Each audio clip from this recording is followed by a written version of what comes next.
ओम नमः शिवाय। श्री सद्गुरुनाथ महाराज की जय। परम पूज्य गुरुदेवता श्री कलावती माता की जय। जय राधे कृष्ण, जय गोपाल कृष्ण, श्री गुरुदेव दत्त। ओम नमः शिवाय। आजचा अनुभव खूप सुंदर कुसुमांजली गडदे म्हणून आहेत, त्या ताईंनी हा अनुभव शेअर केलेला आहे। तर ताईंनी हा अनुभव बेलेवाडीमधून शेअर केलेला आहे।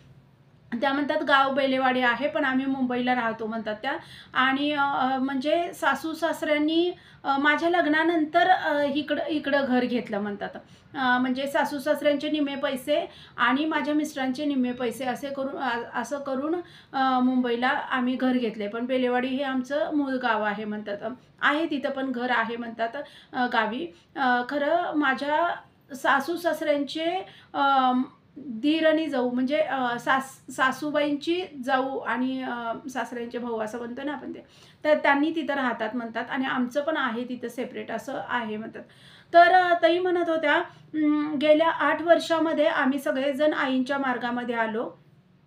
तर त्याला कारण असं होतं म्हणतात की नवीन-नवीन माझं लग्न झालेलं होतं म्हणतात आणि हां, आणखी एक सांगायचं होतं, एका दादांनी खूप छान कमेंट केली आहे। तर ती मी उद्याच्या व्हिडिओमध्ये हे करते का तर ते मला खूप छान कमेंट केली की आईंच्या मार्गात आल्यानंतर की आपण म्हणतो ना, हे मिळालं, हे अनुभव झाले म्हणतात. दादांचं मत होतं असं की हे अनुभव झाले, पण आपल्यामध्ये काय बदल झाला हे खूप जास्त महत्त्वाचं आहे। आईंच्या शिकवणुकीप्रमाणे आपल्यामध्ये स्वतःमध्ये काय बदल झाला हे खूप महत्त्वाचं आहे असं दादा म्हणत होते। तर ते बरोबर आहे दादांचं।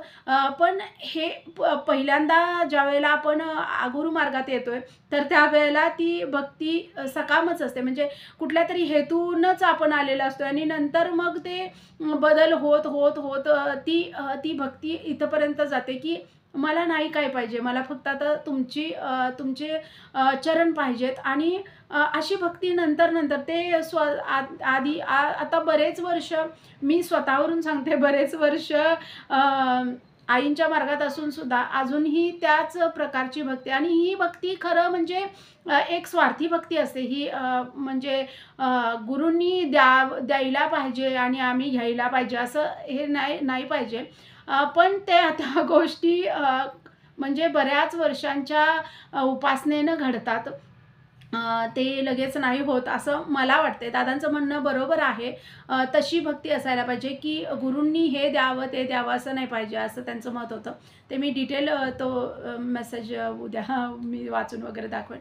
पण ते तसं व्हायला पाहिजे, पण ते तसं होत नाही, लवकर तरी होत नाही असं मला वाटतंय। मी स्वतःवरून सांगते की लवकर तरी होत नाही, का तर आपण षड्रिपूंमध्ये सापडलेली लोकं आहेत, तर ते लवकर हे होत नाही। मग असंच गुरु वळवून मग आपल्याकडे घेतात की जे आधी पाहिजेत अशा गोष्टी त्या देतात आणि नंतर गुरु हे करतात म्हणजे ती समज यायला लागते की सेवेने नामस्मरणानं वगैरे ती समज यायला लागते की आपली भक्ती निष्काम व्हायला सुरुवात होते नंतर, असं मला वाटतंय।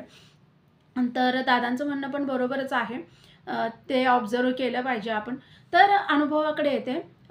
तर ताई म्हणत होत्या की ह्या 8 वर्षापूर्वी आम्ही ज्यावेळेला नवीन इकडं घर घेतलेलं होतं, त्यावेळेला काय आम्ही आईंच्या मार्गात नव्हतो म्हणतात, कुणीच नाही। आणि नवीन-नवीन आम्ही घर घेतलं आणि पूजेला माझ्या मिस्टरांची इकडं हे झालेली होती म्हणतात, बदली झालेली होती। म्हणजे इथं नवीन जॉब मिळालेला होता, बदली असं नाही म्हणतात, नवीन जॉब मिळालेला होता। तर त्या म्हणतात तिथं एक 3-4 महिने झालेले होते म्हणतात ते तिथं त्यांचा एक फ्रेंड बनलेला होता। तर तो आईंच्या मार्गातला होता। त्यांचे दादांचे मित्र जे होते ते आईंच्या मार्गातले होते म्हणतात आणि त्यांची फॅमिली एकदा आमच्या घरी आलेली होती म्हणल्या आणि खूप वेळ त्यांनी म्हणजे गप्पा वगैरे झाल्यावर आईंचा विषय निघाला आणि ते इतकं भरभरून आईंबद्दल बोलायला लागले म्हणल्या की आमच्या पूर्ण फॅमिलीचं म्हणजे त्यांची पूर्ण फॅमिलीच पूर्ण अगदी त्यांच्या आजी-आजोबांपासून सगळेजण आईंच्या मार्गातले होते म्हणतात। तर त्यांनी ज्यावेळेला आईंचं सांगायला सुरुवात केली, तर त्यावेळेला माझ्या सासूबाईंना म्हणजे त्यांना ना म्हणजे मुंबईला आल्यापासून हे वातावरण सूट होत नव्हतं का काय झालं होतं काही माहीत नाही म्हणतात. त्यांची वारंवार तब्येत बिघडत होती आणि ह्या घरी आलो म्हणतात. म्हणजे आमचं लग्न नवीनच झालेलं होतं, असं काही खूप वर्ष झालेली होती नाही असं म्हणतात.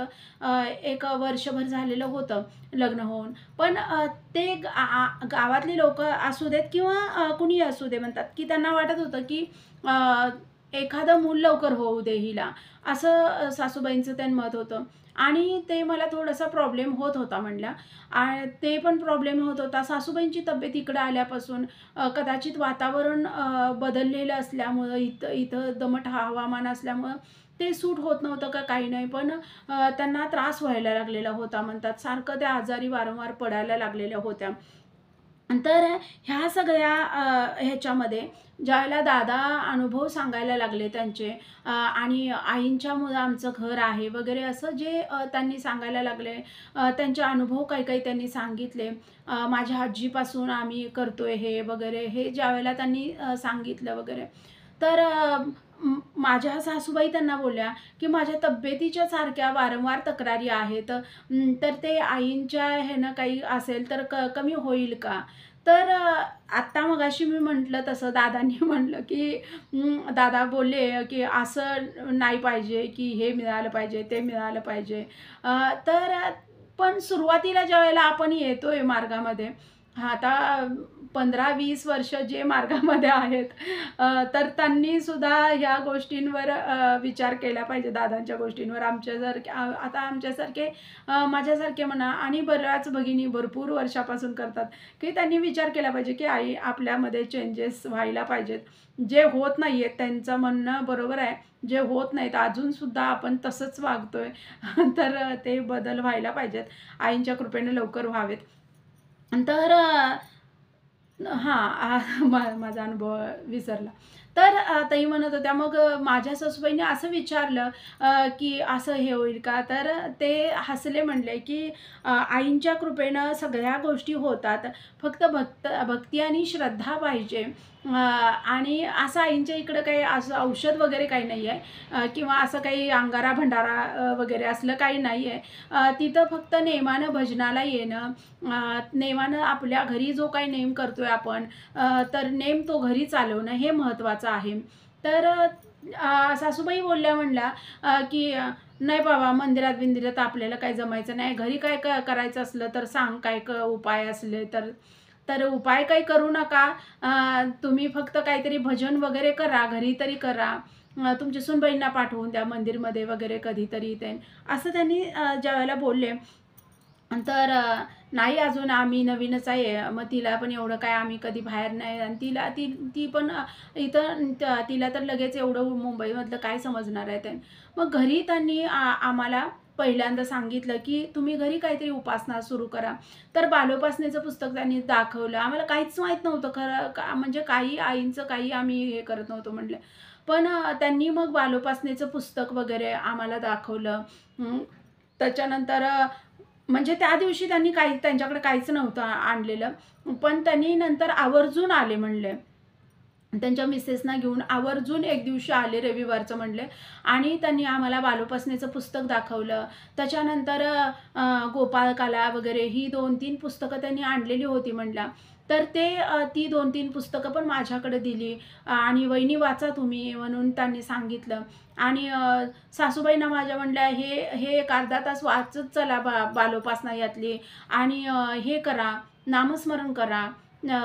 हे ज्यावेळेला त्यांनी सांगितलं म्हणले, की बालोपासना करा आणि नामस्मरण करा. आईने सांगितलं नामानं ते सगळं हे होते.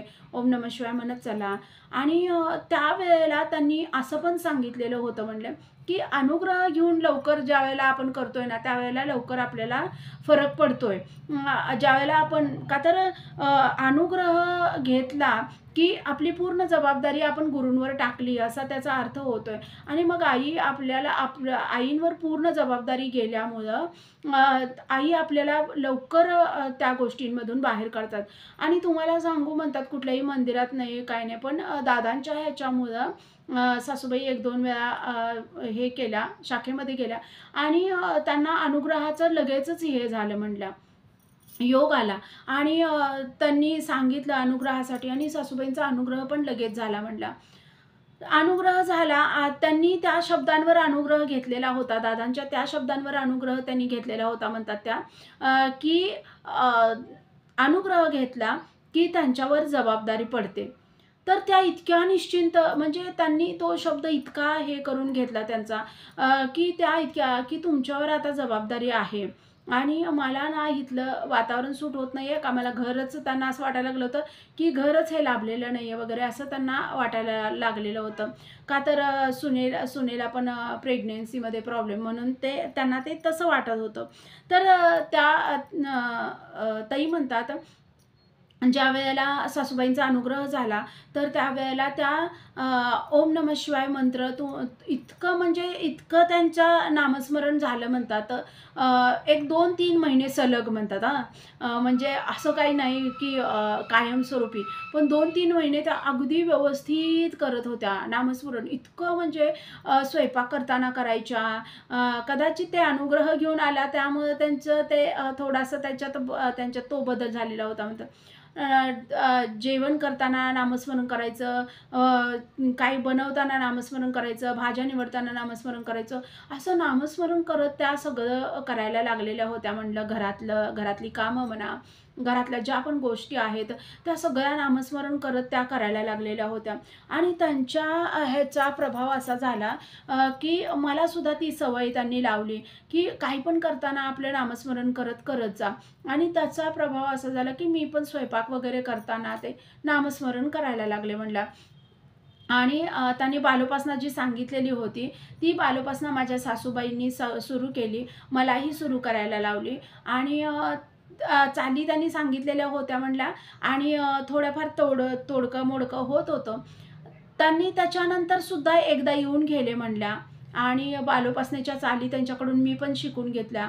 आणि बालोपासना रोजच्या रोज आमच्या घरी सुरू झाली म्हणल्या. 2 वर्ष आम्ही करत होतो म्हणल्या, नेमानं, अगदी कुठेही खंड न पाडता 2 वर्ष नेमानं करत होतो. सासूबाईंनी अनुग्रह घेऊन आल्यामुळे त्यांना सारखं असं वाटत होतं, की हिचाही अनुग्रह झाला पाहिजे, माझ्या मुलाचाही अनुग्रह झाला पाहिजे.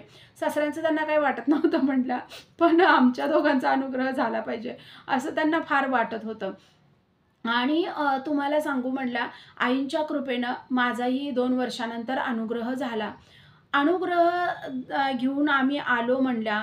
आणि त्याच्यानंतर एक 3-4 महिने सासूबाई पण मला म्हणत होत्या, "आता अनुग्रह घेतलायस तर तू नामस्मरणावर आणि ह्याच्यावर भर दे." का तर त्यांना चांगलं वाटायला लागलेलं होतं. तब्येत म्हणजे पूर्ण बरी झाली वगैरे असं नाही, पण त्यांना आपण म्हणतो ना, थोडे-थोडे अनुभव येतात, की आज माझं नामस्मरण झालंय, तर 2 दिवसानं मला एकदम चांगलं वाटतंय, काहीतरी फ्रेश वाटतंय, किंवा मनात एक पॉझिटिव्ह विचार यायला लागतात. ह्या ज्या गोष्टी घडतात, ह्या गोष्टींमुळं त्यांना ते चांगलं वाटायला लागलेलं होतं म्हणतात.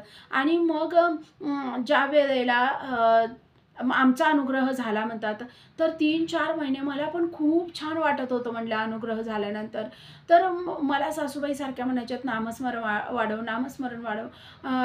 छानपैकी नामस्मरण करायची मी. वाचन इतकं भरपूर झालं. सगळी प्रकाशनं जी होती 2-2 वेळा, 3-3 वेळा वाचून काढली म्हणतात. खूप चांगलं वाटायला लागलेलं होतं. आणि ज्या वेळेपासून आम्ही आलो होतो ना घरी, इथं आल्यापासून थोडंसं असमाधान वगैरे असं जे वाटत होतं, ते ह्या गोष्टींनी कमी व्हायला लागलं म्हटलं. घरात खूप पॉझिटिव्हिटी वाटायला लागली, आणि खूप वातावरण चांगलं राहायला लागलं घरामधलं. ह्या गोष्टी ज्या होत गेल्या, त्या गोष्टींनी नामस्मरणावर भर द्यायला भाग पाडलं म्हटलं. जास्त नामस्मरण व्हायला लागलं. आणि त्याच्यानंतर 5व्या महिन्यात, अनुग्रह झाल्यानंतर 5व्या महिन्यात तर मी प्रेग्नंट राहिले म्हटलं. ही जी गोष्ट होती ती सासूबाईंना खूप मोठी, त्यांच्या तब्येतीपेक्षा ही गोष्ट त्यांना खूप मोठी वाटली म्हणलं. त्यांना खूप भारी वाटलं, की बाबा हे झालेलं आहे. आणि मी प्रेग्नंट राहिले म्हणलं. मग त्याच्यानंतर एक 2-2.5 महिने झाले म्हणलं. 2-2.5 महिन्यानंतर ते आम्हाला कळलेलं होतं. आणि 2-2.5 महिन्यानंतर कळल्यानंतर सासूबाईंना असं झालं म्हणलं, की बरं झाली, ही गोष्ट झाली, आता ही गोष्ट बरं झाली. पण सगळ्यात महत्त्वाची गोष्ट होती म्हटलं त्यांच्यासाठी, की मुलगा झाला पाहिजे. म्हणजे त्यांचं ते तसं विचारच त्यांचे तसे होते म्हणल्या, की मुलगा झाला पाहिजे.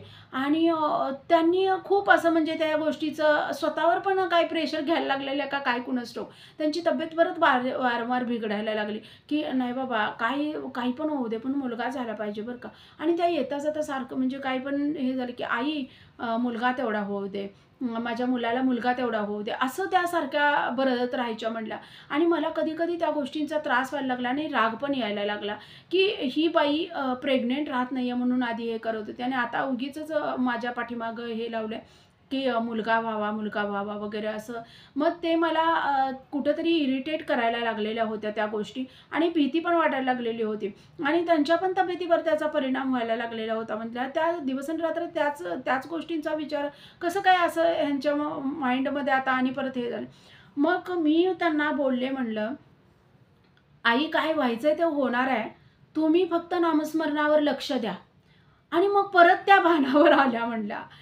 का तर त्या काळात त्यांना ते जाणवायला लागलं, की कुठेतरी सेवा कमी पडलेली आहे. म्हणजे जी नित्याची होती, त्यातली सेवा कमी व्हायला लागलेली आहे थोडीफार. हे त्यांच्या लक्षात आलं आणि त्या खरंच म्हणजे भानावर आल्या आणि त्यांनी परत सेवेला सुरुवात केली म्हणल्या. अजिबात म्हणजे त्यावेळेनंतर म्हणजे त्यांनी दुर्लक्ष केलं नाही सेवेवर. नाहीतर म्हणजे मी जशी प्रेग्नंट राहिले ना म्हणल्या, त्या माझ्या तब्येतीकडे जास्त लक्ष द्यायच्या आणि नुसतं मुलगा झाला पाहिजे, थोडंसं करायचं, बालोपासना वगैरे करायचं आणि कुठेतरी थोडंसं नामस्मरण करायचं. म्हणजे जे अगदी व्यवस्थित व्हायला लागलेलं होतं आधी, ते कुठेतरी कमी पडायला लागलं आणि हे जाणवल्यानंतर मी ज्यावेळेला बोलले त्यावेळेला त्यांना ते एकदम रिअलाईज झालं त्या गोष्टीची. खरंच आपली सेवा कमी होते आणि मग त्या परत भानावर येऊन त्यांनी परत सेवा सुरू केली. व्यवस्थित करायला लागल्या म्हणल्या. पण ते बडबड चालूच होती, की मुलगा व्हायला पाहिजे. आणि मग ह्या सगळ्या गोष्टींमध्ये म्हणल्या 8-9 महिने गेले. 8-9 महिने गेल्यानंतर म्हणल्या मला सारखं असं का कुणास ठाऊक आतून खूप असं हे न वाटत होतं, की मला मुलगी होणार. म्हणजे आणि आपण म्हणतोय ना, आपल्या मनाला जी गोष्ट वाटत असते, आपण खूपच जास्त त्या गोष्टीबद्दल तसाच विचार तसं ते होत आहे. आणि मला वाटत होतं, की मला आतून खूप ह्यानं जाणवतंय, की मला मुलगी होणार. आणि मग ती भीती पण होती कुठेतरी, की ह्यांचे मन दुखवलं जाईल वगैरे असं पण वाटत होतं. सासऱ्यांना आणि माझ्या मिस्टरांना पण तेच वाटत होतं मुलगा व्हावा. का तर ते बिंबवलंच तसं होतं त्यांच्या मनावर आधीपासून. आणि मला भीती होती, की मुलगी होणार. हे चालू होतं म्हणतात. आणि ज्यावेळेला मला ॲडमिट केलं, दुखत होतं त्यावेळेला ॲडमिट केलं म्हणल्या आणि तुम्हाला सांगू म्हणल्या माझी नॉर्मल डिलिव्हरी झाली. वाटत नव्हतं नॉर्मल होईल म्हणून. खरं नॉर्मल आईंच्या कृपेनं नॉर्मल झाली आणि मला मुलगा झाला म्हटल्या. तुम्हाला काय सांगू मला जेवढा आनंद झाला नाही माझ्या मिस्टरांना सुद्धा जेवढा आनंद झाला नाही, तेवढा माझ्या सासूबाईंना आनंद झालेला होता म्हणल्या. सगळीकडे फोन करून त्या सांगत सुटलेल्या मुलगा झाला, मुलगा झाला, मुलगा झाला. आणि मला पण खूप भारी म्हणजे माझं पूर्ण डिलिव्हरी होईपर्यंत त्या म्हणे नामस्मरण करत बसलेल्या होत्या. त्यांनी त्या दिवशी अन्नाकडे सुद्धा त्यांचं लक्ष नव्हतं. माझे मिस्टर सांगत होते, की त्यांच्या अन्नाकडे सुद्धा लक्ष नव्हतं. जेवणाकडे लक्ष नव्हतं, काय नव्हतं. आणि ज्यावेळेला कळलं डिलिव्हरी झाल्यानंतर तर त्या देव्हाऱ्यातल्या आईंचा फोटो उचलून आणि अशी छातीशी कवटाळून त्या रडत होत्या म्हणे. त्यांच्या सासूबाई असं त्या म्हणत होत्या. तर ह्या ज्या गोष्टी आहेत म्हणजे आपली श्रद्धा द्विगुणित करतात ह्या गोष्टी. हे जे अनुभव आहेत ते श्रद्धा द्विगुणित करत असतात. तर त्या म्हणतात ह्या गोष्टींनी आमची श्रद्धा द्विगुणित झाली. खूप चांगल्या रीतीनं माझा मुलगा खूप चांगला हे झाला, म्हणजे निरोगी वगैरे आणि माझी पण नॉर्मल झाली. त्यामुळं खूप चांगल्या रीतीनं मला पण असं खूप जास्त त्रास वगैरे नंतर झाला नाही नॉर्मल डिलिव्हरी झाल्यामुळं ते. आणि तुम्हाला सांगू म्हणतात माझ्या मिस्टरांना म्हणजे आईंच्या मार्गात त्यांनी पण थोडंफार सगळेजणच आलेले होते. पण माझ्या मिस्टरांना सुद्धा आईंच्या मार्गात येण्यासाठी ही गोष्ट जास्त कारणीभूत ठरली म्हणल्या. त्यावेळेपासून माझे मिस्टरसुद्धा आईंच्या मार्गात खूप चांगल्या रीतीनं आले म्हणतात आणि आईंचं करायला लागले. 3-3.5 वर्ष माझे मिस्टर ज्या कंपनीत होते म्हणल्या, तिथं थोडंसं त्रासाचंच होतं काम. पण म्हटल्या 3-3.5 वर्षाच्या सेवेनंतर त्यांना खूप म्हणजे आईंच्या मार्गात आल्यानंतर वर्ष दीड वर्षानंतर ते सारखे म्हणत होते की आई मला ह्याच्यापेक्षा चांगला जॉब आणि चांगल्या ठिकाणी जरा मिळावा वगैरे असं ते सारखं आईच्या पुढं बोलायचे म्हणलं. आणि 3.5 वर्षाची सेवा कंप्लीट झाली आणि तुम्हाला सांगू म्हणलं तब्बल आम्हाला वाटलं नव्हतं एकदम एवढा हे होऊन येईल. पण तब्बल 8-9 हजार पेमेंट वाढवून त्यांना मिळालं दुसऱ्या कंपनीमध्ये. असं मिळत नाही मोस्टली. आणखी एका ताईंनी पण मागच्या वेळेला असा अनुभव शेअर केलेला होता. तर ह्या ज्या गोष्टी असतात ना, आपल्या सेवेची पूर्तता झाली ना, आपल्याला जी अपेक्षा असतात त्याच्यापेक्षा खूप जास्त गुरु देत असतात आपल्याला. ही गोष्ट खूप म्हणजे अनुभवाला प्रत्येकाच्याच येते, की आपल्या सेवेची पूर्तता झाली ना, तर आपण म्हणतो हे कधी होणार आई, ते कधी होणार. पण सेवेची पूर्तता झाली आपल्या, की त्याच्यापेक्षा आपल्याला आपण अपेक्षा केलेली त्याच्यापेक्षा आपल्याला दुप्पट चौपट वाढवून मिळतं, एवढं मात्र खरं. तर ताई म्हणतात, आता आईंच्या कृपेनं खूप चांगलं आहे. मी दुसऱ्यांदा आता प्रेग्नंट राहिलेली आहे आणि सगळं म्हणजे आईंच्या कृपेनं असं काही म्हणजे राहिलेलं नाही आहे, की बाबा बाकी आहे. थोडंसं नणंदेचा माझ्या नणंदबाई ज्या आहेत, त्यांच्या घरी थोडासा प्रॉब्लेम आहे म्हणतात त्यांना. तर ते फक्त आईंच्या कृपेनं आता व्हायचं राहिलेलं आहे. पण त्या स्वतः करत नाही आहेत आणि आईंना आपल्याला आई हेच सांगतात, की ज्याचं पोट दुखतंय त्यानं औषध घेतलं पाहिजे. भले आई मुलासाठी करेल, पण थोडंफार त्याचं पुण्य लागेल मुलाला. पण जे पण आहे भोग, ते भोग सारण्यासाठी किंवा आपलं जीवन सुखमय करण्यासाठी स्वतः उपासना केली पाहिजे असं म्हणत होत्या ताई. तर त्या गोष्टीची फक्त आम्हाला एक खंत आहे, की माझ्या नणंदबाई तेवढ्या आईंच्या मार्गात याव्या असं म्हणत होत्या त्या. तर लवकरच त्यांच्या नणंदबाईसुद्धा आईंच्या मार्गात याव्या, ही आईंच्या चरणी प्रार्थना आहे. आणि असे छान छान अनुभव सगळ्यांना येऊ देत. व्हिडिओ आवडला तर लाईक, शेअर आणि सबस्क्राईब. श्री सद्गुरुनाथ महाराज की जय. परमपूज्य गुरुदेवता श्री कलावती माता की जय. जय राधे कृष्ण, जय गोपाल कृष्ण, श्री गुरुदेव दत्त. ओम नमः शिवाय.